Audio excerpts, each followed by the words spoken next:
വർക്കല പാപനാശം തീരത്താണുള്ളത്. ഇവിടെയും കണ്ടെയ്നറുകൾ അടിഞ്ഞിട്ടുണ്ട്. ഇന്നലെ വൈകുന്നേരത്തോടുകൂടി തന്നെ ഈ കണ്ടെയ്നർ ദൃശ്യമായിരുന്നു എന്നുള്ളതാണ് മത്സ്യത്തൊഴിലാളികളിൽ നിന്നും പോലീസ് ഉദ്യോഗസ്ഥരിൽ നിന്നും മനസ്സിലാക്കുന്നത്.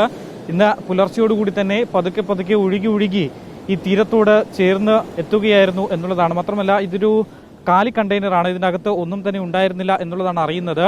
പക്ഷേ നേരത്തെ മുതലപ്പുഴയിലൊക്കെ കണ്ടതുപോലെ തന്നെ വെള്ളച്ചാക്കുകൾ ഈ പാപനാശം തീരത്തും കണ്ടിട്ടുണ്ട്. മാത്രമല്ല അതിൽ തന്നെ ഉണ്ടായിരുന്ന അതേ ദ്രാവകം, ഈ വൈറ്റ് സബ്സ്റ്റൻസ്, ക്രിസ്റ്റൽ പോലെയുള്ള സബ്സ്റ്റൻസ് ഇവിടെയും എത്തിയിട്ടുണ്ട്. അതും പോളിയെത്തിലീൻ തന്നെയാണ് എന്നുള്ളതാണ് മനസ്സിലാക്കുന്നത്. പക്ഷേ നേരത്തെ മുതലപ്പുഴയിൽ കണ്ടതുപോലെയുള്ള വലിയ രീതിയിൽ ചാക്കുകെട്ടുകൾ ഇല്ലെങ്കിൽ പോലും അവിടെ ഇവിടങ്ങളിലായി ചെറിയ രീതിയിൽ ചാക്കുകെട്ടുകൾ കാണുന്നുണ്ട്. ഇതിപ്പോൾ നിലവിൽ ഈ കണ്ടെയ്നർ ഒലിച്ചു പോകാതിരിക്കാൻ പോലീസും നാട്ടുകാരും അതുപോലെ തന്നെ മറ്റ് മത്സ്യത്തൊഴിലാളികൾ ഒക്കെ ചേർന്ന് ഇത് ഇവിടെ കെട്ടിവെച്ചിരിക്കുകയാണ്. പിന്നീട് കസ്റ്റംസ് ഉദ്യോഗസ്ഥരടക്കം ഇവിടെ എത്തി പരിശോധന നടത്തി പോവുകയും ചെയ്തിട്ടുണ്ട്. ഈ കണ്ടെയ്നർ ഇനി വൈകാതെ തന്നെ ഇവിടെ നിന്ന് എടുത്തു മാറ്റും എന്നുള്ളതാണ് മനസ്സിലാക്കുന്നത്. ഇതിൽ മറ്റൊരു പ്രധാനപ്പെട്ട കാര്യം, പാപനാശം തീരം ആയതുകൊണ്ട് തന്നെ രാവിലെ മുതൽ എൻ്റെ പുറകിൽ കാണാം അവിടെ ബലി ചടങ്ങുകൾ നടക്കുന്നുണ്ട്. ഈ ബലിച്ചടങ്ങുകളുടെ ആവശ്യങ്ങൾക്ക് വേണ്ടി ആളുകൾക്ക് കടലിലേക്ക് ഇറങ്ങേണ്ട ഒരു സാഹചര്യവുമുണ്ട്. പക്ഷേ ഈ ഒരു കണ്ടെയ്നർ അടക്കമുള്ള കാര്യങ്ങൾ ഇവിടേക്ക് എത്തുന്നതും പോളിയെത്തിനിൽ ഈ ഒരു കടലിൽ കലർന്നതും കൊണ്ട് തന്നെ ആളുകൾക്ക് കടലിലേക്ക് ഇറങ്ങാൻ ഒരു ചെറിയ മടിയുണ്ട്, അതൊരു ആശങ്കയായി നിൽക്കുന്നുണ്ട് എന്നുള്ളതാണ് മനസ്സിലാക്കുന്നത്. എന്തായാലും ഈ ഒരു കണ്ടെയ്നറുകൾ ഇവിടെ വന്ന് അടിഞ്ഞതോട് തന്നെ നാട്ടുകാർ വലിയ രീതിയിൽ ഇവിടെ എത്തി കൂടി ഇത് കാണുന്നുമുണ്ട്. ഇതൊരു അപൂർവ കാഴ്ചയാണ് എന്നുള്ളതാണ്. അതുകൊണ്ട് തന്നെ നാട്ടുകാർ വലിയ രീതിയിൽ ഇവിടേക്ക് എത്തിയിട്ടുമുണ്ട്. മിക്കതും അപ്പുറത്തെ ചടങ്ങുകൾ കഴിഞ്ഞ് എത്തുന്ന ആളുകളാണ് ഇവിടെ ഉള്ളത് എന്നുള്ളതാണ്. മോളെ ഇങ്ങനെയൊക്കെ നേരത്തെ കണ്ടിട്ടുണ്ടോ? ടിവിയിലൊക്കെ കണ്ടായിരുന്നോ ചേട്ടന് നേരത്തെ? ഇല്ല, ഇന്ന് തന്നെ കാണണേ. നേരത്തെ അറിഞ്ഞില്ലായിരുന്നു ഇങ്ങനെ സാധനം? ഇന്ന് തന്നെ രാവിലെ ഇവിടെ വന്നതിന് ശേഷം തന്നെ പറഞ്ഞത്. നിങ്ങൾ നേരത്തെ ഒന്നും കണ്ടിട്ടൊന്നുമില്ലല്ലോ ഇങ്ങനെ? കണ്ടിട്ടില്ല. കണ്ടായിരുന്നു ഇങ്ങനെ കണ്ടെയ്നറും ഇങ്ങനെ ഷിപ്പ് അപകടത്തിൽപ്പെട്ടതും കണ്ടെയ്നർ വരാൻ സാധ്യത ഉണ്ടെന്നൊക്കെ?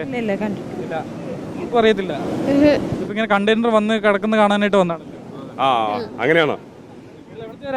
കന്യാകുമാരിയാണോ? വെറുതെ വന്നാണോ? അങ്ങനെ കറങ്ങാണ്ടി വന്ന് വെക്കേഷൻ കണ്ടെയ്നറും കൂടെ കണ്ടിട്ട് പോകാൻ കരുതി വന്നാണ്.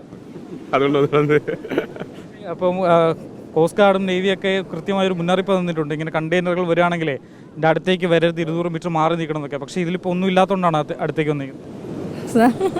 ഇങ്ങനെയുള്ള കണ്ടെയ്നറുകളെ ഇനിയും വരാൻ സാധ്യതയുണ്ട് കേരള തീരങ്ങളിലേക്ക്. അപ്പം 200 മീറ്റർ അകലെ നിൽക്കണം എന്നാണ് നേവി മുന്നറിയിപ്പ് നൽകിയിട്ടുള്ളത്. ഇതിപ്പോൾ ഒന്നും ഇല്ലാത്തതുകൊണ്ടാണ് നിങ്ങളെല്ലാം അടുത്തേക്ക് നിൽക്കുന്നത്.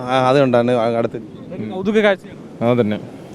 എന്തായാലും ഇതൊരു കൗതുക കാഴ്ച എന്നതിൽ അപ്പുറം ഇതിൽ ഗുരുതരമായ വസ്തുക്കളുണ്ട് എന്നുള്ളതാണ് നേവി നൽകുന്ന മുന്നറിയിപ്പ്. സംസ്ഥാന ദുരന്ത അതോറിറ്റിയും നൽകുന്നതും ആ മുന്നറിയിപ്പ് തന്നെയാണ്. എന്തായാലും ഇപ്പോൾ നിലവിൽ ഈ വർക്കലയിൽ അടിഞ്ഞിട്ടുള്ള പാപനാശം തീരത്ത് അടിഞ്ഞിട്ടുള്ള ഈ കണ്ടെയ്നർ കാലിയാണ്. ഇതിൽ പ്രത്യേകിച്ച് അപകടകരമായ വസ്തുക്കളൊന്നുമില്ല എന്നുള്ളതാണ് മനസ്സിലാക്കുന്നത്.